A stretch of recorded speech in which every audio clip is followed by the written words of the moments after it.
जब देखता हूँ आजकल के बच्चों को, नई पीढ़ी को, और मैं उनके जब डायलेमास को समझने की कोशिश करता हूँ, तो मैंने पाया कि उनके सामने सबसे बड़ा डायलेमा ये होता है, स्पेशली उनके दिमाग में जो कॉमर्स या मैनेजमेंट की दुनिया से हैं, जैसे कि आप हैं, कि हम बड़े होने के बाद क्या करें। नौकरी करें में फिर बहुत सारे ऑप्शंस, प्राइवेट सेक्टर में जाएं, किसी स्टार्टअप में नौकरी कर लें, सिविल सर्विसेज में जाएं, कोई और नौकरी कर लें, एकेडमिक्स में चले जाएं। एक तो ये सवाल, और दूसरा ये सवाल कि क्या हम अपना स्टार्टअप शुरू कर दें, कुछ अपना उद्यम शुरू कर दें।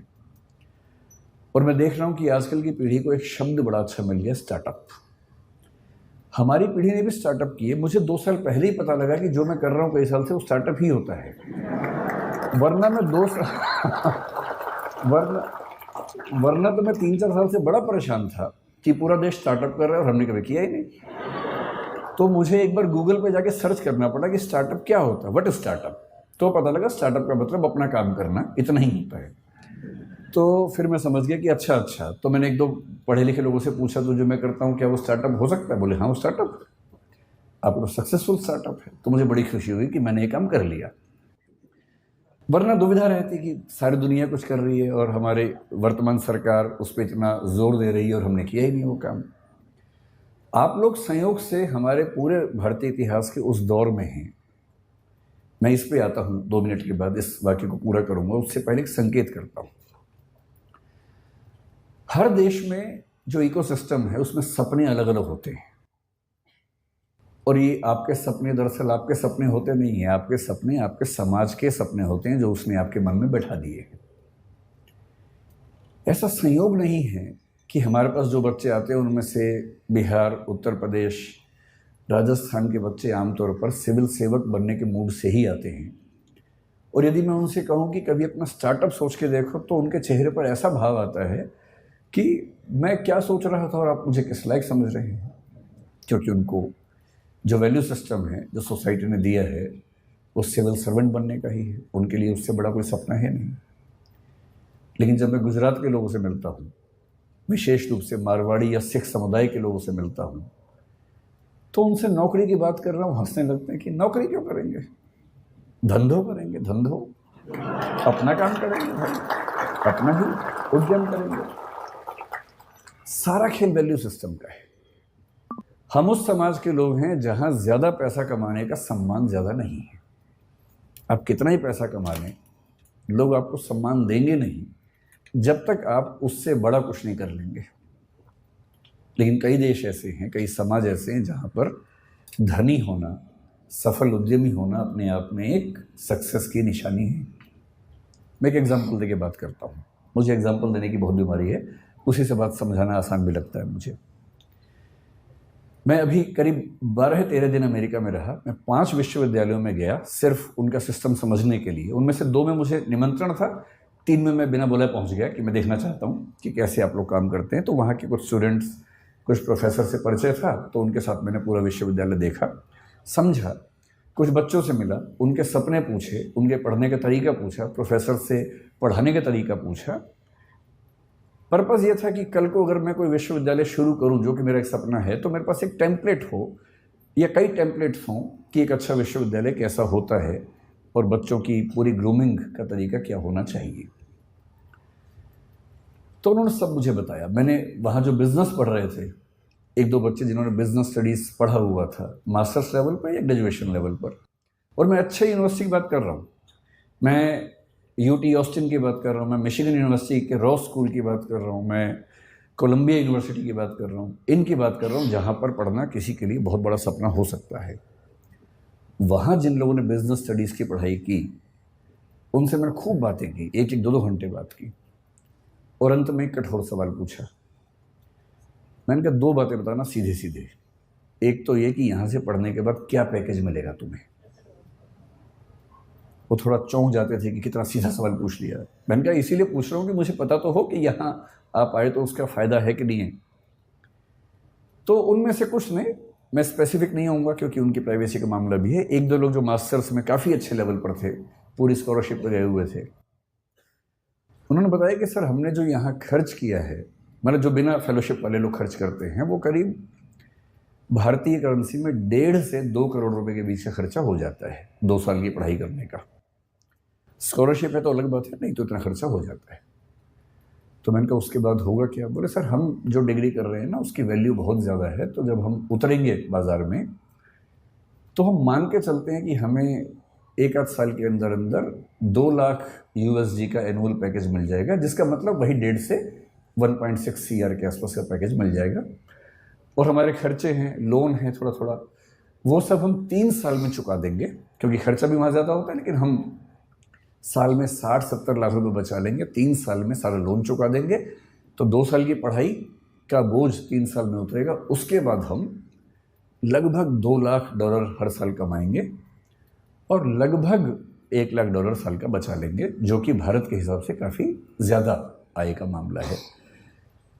तो वैसे हम बहुत खुश यहाँ नहीं हैं, क्योंकि सोशल लाइफ वैसी नहीं है हमारी, but still financially we will be so good that we can be happy on that ground. तो मैं उनसे बहुत प्रभावित हुआ। मैंने कहा वाह क्या बात है, आप खूब सफल हों, अच्छे उद्यम करें, और जैसे से आगे बढ़ेंगे फिर तो पता नहीं क्या होने वाला है। बाद में 2 लाख से बढ़ के 2.25 होगा, 2.5 होगा। मैंने कहा सीधे बताओ कि 20 साल बाद कितना होगा? काफ़ी सोच के बोले कि सर जो 2-3% लोग हैं सबसे शानदार, वो 20 साल बाद शायद $3 लाख के आसपास भी आ जाएंगे, 2.5 करोड़ कमा लेंगे। मैं बड़ा खुश हुआ। मैंने कहा चलो भारत का हर बच्चा वहाँ जाके करोड़पति हो जाए, इससे बड़ी खुशी की क्या बात है। सारा मैं खर्च तो ना करेगा, यहाँ भी तो भेजेगा वापस करके, तो रेमिटेंसेस हमारे पास आएंगी, तो हम इस बात से खुश हो सकते हैं। फिर कल मैं न्यूयॉर्क में था, तो वहाँ से जब मैंने टैक्सी पकड़ी JF कैनेडी एयरपोर्ट के लिए, तो मेरी आदत है कि मैं जब टैक्सी में जाता हूँ तो जो टैक्सी ड्राइवर है उससे खूब गप्पे मारता हूँ आधा 1 घंटा, वो पक जाता है मुझसे बात करते करते। तो मैंने उसको पकड़ लिया। ये जो बच्चा था, अच्छा अमेरिका में टैक्सी चलाने वाला आपको अमेरिकन तो आमतौर पर नहीं मिलेगा, 10 में से 1 मिलेगा, बाकी 9 विदेशों के लोग मिलेंगे जो ग्रीन कार्ड पे हैं या वर्क वीज़ा पे हैं और अपनी रोजी रोटी वहाँ कमा रहे हैं। लेबनान के मिलेंगे, कुवैत के मिलेंगे, और जो मुझे कल मिला काजिकिस्तान का, हाँ काजिकिस्तान का मिला, ताजिकिस्तान का सॉरी मिला। प्यारा सा बच्चा था। मैंने उससे उसका नाम पूछा, अच्छा सा नाम था पर मुझे याद नहीं है क्योंकि नाम कुछ अलग किस्म का था। अगर आपको बहुत शौक है तो मैंने नाम नोट कर लिया था, मैं नोट कर लेता हूँ खटाक से, ताकि मैं बाद में केस स्टडी की तरह उसे कहीं कोट कर सकूं, क्योंकि मेरा काम ही ये है कोट करना जगह जगह जाके। तो मैंने देखिए मैंने एक नोट बना रखा है, टेकअवेज ऑफ USA ट्रिप 2023। उसमें जो आखिरी स्टडी है वो है टैक्सी टू JFK एयरपोर्ट। उसका नाम था गाई राटी, 23 साल का बच्चा था, ताजिकिस्तान से। मैंने उसको इंग्लिश नहीं आती थी, ताजिक भाषा आती थी जो मुझे नहीं आती थी, उसे हिंदी भी नहीं आती थी। अच्छा ऐसे में क्या होता है कि इशारों की भाषा में काम चलता है फिर थोड़ी देर के बाद तो, और इशारों की भाषा यूनिवर्सल है। और अंग्रेज़ी इतनी उसको आ गई थी कि सेंटेंस का स्ट्रक्चर नहीं आता था ना, बाकी तो आता ही था, आई गो ताजिकिस्तान ईयर, तो इतना बात समझ में आ गया था कि साल में 1 बार जाता है। तो इस तरह से सिंटेक्स के बिना जो भाषा काम करती है उस भाषा में काम चल रहा था। तो मैंने पहले उससे पूछा व्हाट्स योर नेम, उसने घूर के देखा, मैं कहा नेम, वो समझ गया नेम पूछ रहा है, तो उससे बताया गाई राटी। फिर मैंने कहा एज, तो उसने कहा 23 ईयर्स। भारत में फूफा लोग इतना करने के बाद तो रिश्ता तय कर लेते हैं, तो उसके चेहरे पर भी ये भाव था कि क्या ये रिश्ता तय करने वाला है। तो मैंने उससे कहा नहीं मैं तो कुछ और पूछना चाह रहा हूँ। फिर मैंने कहा गाई राटी कब से हो अमेरिका में? उसने कहा 1 ईयर। तो मैंने कहा वीज़ा कैसे मिला? बोला ग्रीन कार्ड। तो मुझे ध्यान आया कि ग्रीन कार्ड के मामले में डाइवर्सिटी पॉलिसी काम करती है, हर देश से कुछ लोगों को मिलता है, तो उसमें उसको मिल गया होगा। तो मैंने बहुत सहानुभूति के भाव से पूछा, मैंने गाई राटी कितना कमा देते हो यार?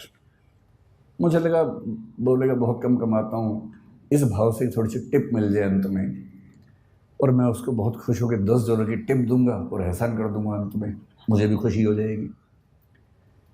तो उसने कहा कि ऑलमोस्ट $400 to $500 एवरी डे। अच्छा भारत का आदमी सीधे 80 से गुणा करता है वहाँ जाके, जो भी फिगर सुनता है खटाक से गुणा करता है। मैं घबरा गया, भाई ये तो बहुत ज़्यादा कमा लेता है, इसका मतलब तो बहुत ही ज़्यादा कमा लेता है। मैंने कहा अच्छा।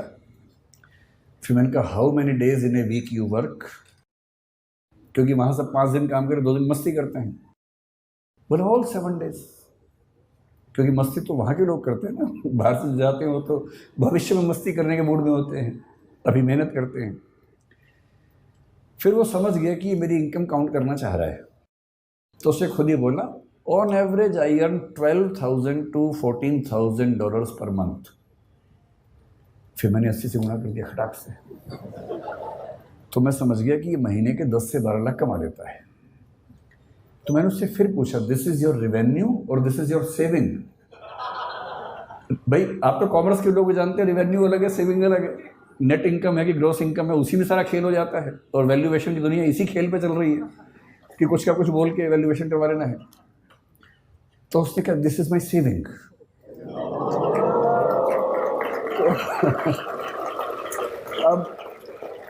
अब मुझे घबराहट होने लगी, क्योंकि वो 10 से 12 लाख महीने का कमा रहा था, और उसको 12 से गुणा करूंगा तो 1,20,00,000 से 1,44,00,000 हो जाएगा साल का, जो कि 2 साल की MBA करने के बाद 3 साल लोन चुकाने के बाद भी लगभग उतना हो रहा था। तो आप लोग बुरा मत मानिएगा, MBA वाले लोग है ना, आप लोग कॉमर्स की दुनिया में पढ़ रहे हैं, बुरा मत मानिएगा। मैं तो केवल ये बताना चाह रहा हूँ कि दुनिया के रुझान क्या हैं। तो मैंने बड़ा हौसला मन में रख के सोचा कि कहीं तो MBA वालों को ऊपर उठाऊं। तो मैंने कहा लेकिन तुम्हारी इनकम आगे बढ़ेगी नहीं इससे ज़्यादा, you have a stable income, but if you had been in service you would have grown faster, you would have got increments every year. मतलब ये बात समझाने में 1 घंटा लग गया, तोड़ के सेंटेंस बोलने पड़ रहे थे। तो उसने कहा no, I am buying 2 more taxis. तो मैंने कहा भाई अभी सेल्फ ड्राइविंग कार की परमिशन तो मेरी नहीं है कि तुम 2 टैक्सी लेके चला दोगे बिना ड्राइवर के, ऐसे कैसे होगा, तुम कितनी चला लोगे? पर no, I will get 2 drivers from Tajikistan and the per hour minimum wages is $10 to $12। तो मैं उनसे दिन में 10 घंटे काम करवाऊंगा, $120 उनको दूंगा, और मैं एक टैक्सी से 400-500 कमा लेता हूँ, 120 दे दूंगा, तो भी मेरे पास मतलब 350 की एवरेज एक कार से बचेगी। 2 से 700 7 दिन चलाएंगे, तो मोटा मोटा मान के चलिए कि मामला बड़ा रिस्की हो जाएगा। तो फिर मैंने टिप दी नहीं उसको।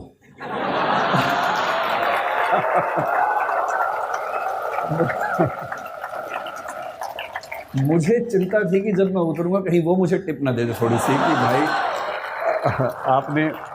आपने इतना पूछा, थोड़ा आप चिंतित हो गए होंगे, अगर आपको टिप चाहिए हो तो आप ले सकते हैं। और मज़े की बात क्या बोला, साथ में पढ़ाई भी करता है वो, इस सब के साथ साथ वो ऑनलाइन या हाइब्रिड करके कुछ पढ़ाई भी करता है साथ साथ। तो मुझे लगा कि श्रीराम कॉलेज ऑफ कॉमर्स के लिए सही केस स्टडी मिल गई मुझे, क्योंकि यहाँ बिजनेस कॉन्क्लेव में तो ऐसी बात करनी चाहिए। तो मैं अपनी बात को केवल 10 मिनट में सार इस एनेक्डोट के माध्यम से समझाना चाह रहा हूँ।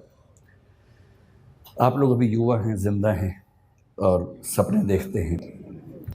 जिंदा होने का मतलब वो नहीं होता है ना, जिंदा होने का मतलब होता है जो जिंदा हो तो फिर जिंदा नजर आना जरूरी है, ये मतलब होता है ना। जिंदा एक बहुत प्रसिद्ध शेर है, उसूलों पे जो आँच आए तो टकराना ज़रूरी है, जो जिंदा हो तो फिर जिंदा नज़र आना ज़रूरी है। तो मैं इसलिए कह रहा हूँ कि आप लोग ऊर्जा से लबरेज युवा हैं और अभी आपकी सपने देखने की उम्र है। जिंदा तो बहुत लोग हैं, लेकिन कुछ लोग ज़िंदगी ढो रहे हैं, घिसट रहे हैं, और आप भरे हुए हैं ऊर्जा से। इस देश को नौकरी मांगने वालों से ज़्यादा नौकरी देने वालों की ज़रूरत है, और हम अपने 5000 साल के इतिहास में पहली बार उस दौर में हैं जहां स्टार्टअप करने वालों को इज्जत मिल रही है, वरना यहाँ इज्जत नहीं होती है। अभी जो सरकारें हैं हमारे पास, सेंटर में भी कुछ स्टेट्स में भी, और किसी मामले में आप उनसे सहमत हों असहमत हों, समर्थन करें विरोध करें, इस मामले में तो आपको मानना पड़ेगा कि उन्होंने पहली बार स्टार्टअप करने को इज्जत वाला काम बना दिया है। और यदि ऐसा बना ही दिया है, और फिर श्रीराम कॉलेज ऑफ कॉमर्स के ग्रेजुएट्स जिन लोगों ने बिजनेस को इतना ध्यान से समझा है, उसकी बारीकियां समझी हैं, वो उसके बिना अगर वो भी नौकरी ढूंढते रहेंगे तो फिर देश कैसे आगे बढ़ेगा।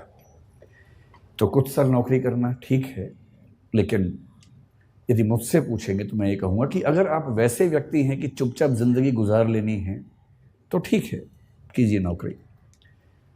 नौकरी करनी है, साथ में कुछ किताबें लिखनी है तो कीजिए नौकरी। पर यदि कुछ बड़ा सोचा है, अगर आप चाहते हैं कि आप इस देश और समाज को कुछ बड़ा योगदान दे सकें, तो सबसे अच्छा विकल्प है उद्यम। और उद्यम का मतलब केवल आर्थिक उद्यम नहीं होता है। उद्यम का मतलब है कि आप जोखिम लेने वाले व्यक्ति हैं, आप बहुत शांत व्यक्ति नहीं हैं। और जोखिम लेना कुदरत ने सिखाया है हमें, प्रकृति ने सिखाया है। प्रकृति के विधान में सुरक्षा नहीं होती है, प्रकृति के विधान में जोखिम ही जोखिम है। वो तो हमने शहरों में, गांवों में सुरक्षा डेवलप कर ली है, और थोड़ी बहुत सुरक्षा ज़िंदगी में रहे तो अच्छा भी लगता है। लेकिन जंगल का नियम, प्रकृति का नियम सुरक्षा पर नहीं टिका है, वो खतरों पे टिका है, जोखिम पे टिका है। जो भी आप में से अपनी ज़िंदगी को शानदार बनाने के लिए जोखिम लेने को तैयार है, मेरी नज़र में वही एंटरप्रेन्योर है, वही उद्यमी है। और जोखिम केवल पैसे के लिए नहीं होता है, होना भी नहीं चाहिए। जोखिम महात्मा गांधी ने भी लिया, अंबेडकर साहब ने भी लिया, दोनों शानदार वकील थे। डॉक्टर अंबेडकर, मैं परसों कोलंबिया विश्वविद्यालय में गया जहाँ से उन्होंने पीएचडी की, एक पीएचडी की, लंदन स्कूल से दूसरी 3 पीएचडी की उन्होंने। इन लोगों ने अपने अपने सफल करियर को दांव पर लगा के जोखिम लिया कि देश को एक अच्छा राजनीतिक और सामाजिक मंच मिल सके। ये सोशल एंटरप्राइज है, पॉलिटिकल एंटरप्राइज है। कबीरदास हों, गुरु नानक हों, या महात्मा बुद्ध हों, महावीर स्वामी हों, इन सब ने अपने अपने समाज को बेहतर बनाने के लिए अपनी जान को जोखिम में डाला। ये सब उद्यमी लोग हैं। कोई स्पिरिचुअल एंटरप्राइज करता है, कोई सोशल एंटरप्राइज करता है। आप बिजनेस एंटरप्राइज वाले लोग हैं, लेकिन मैं इतना ज़रूर कहूँगा कि बिजनेस में पैसा कमाना ज़रूरी है, क्योंकि वही आपको ज़िंदा रखेगा, वही आपके उद्यम को चला पाएगा। लेकिन कोई भी उद्यम जो सिर्फ पैसा कमाता है, वो समाज को फ़ायदा नहीं पहुंचाता है। और मैं एक बात अक्सर कहता हूँ, आखिरी बात आपसे वही कह रहा हूँ कि अगर अपने जीवन को एक ठीक दिशा देनी है तो सिर्फ एक काम कीजिए। बहुत बुरा लगेगा, पर मुझे ये सलाह मेरे एक मित्र ने दी थी, मैं आपको दे देता हूँ। आज घर जाके अपनी ओबिचुअरी लिखिए। ओबिचुअरी का मतलब होता है किसी के मरने के बाद अखबार में जो छपता है उसके बारे में, कि दुख के साथ सूचित किया जाता है कि फला फला की मृत्यु इस तारीख को इस वजह से हो गई है। उसके बाद की 4 लाइनें आप अपने बारे में क्या चाहते हैं लिख लीजिए, उसे बनाइए विजन स्टेटमेंट। वो लाइनें कई तरह की हो सकती हैं। एक ये हो सकती है कि इस व्यक्ति ने जीवन में खूब पैसा कमाया, इसने गुटखा बनाने वाली कंपनी बनाई, इसने अरबों रुपए कमाए और इसकी वजह से कई लाख लोग कैंसर से मरे, पर पैसा खूब कमाया। दूसरा ये हो सकता है कि ये व्यक्ति चाहता तो अरबों रुपए कमा सकता था, पर इसने लाखों ही कमाए और अपनी ऊर्जा उन चीज़ों में लगाई जो समाज को और बेहतर बना सकती है। ये चाहता तो डीजल की कार बना के खूब पैसा कमा सकता था, तेल के कुएं खोद के खूब पैसा कमा सकता था, पर इसने सोलर पैनल्स में अपनी ऊर्जा लगाई, क्योंकि इसे चिंता थी कि मेरे साथ साथ इस समाज का भी भला होना चाहिए।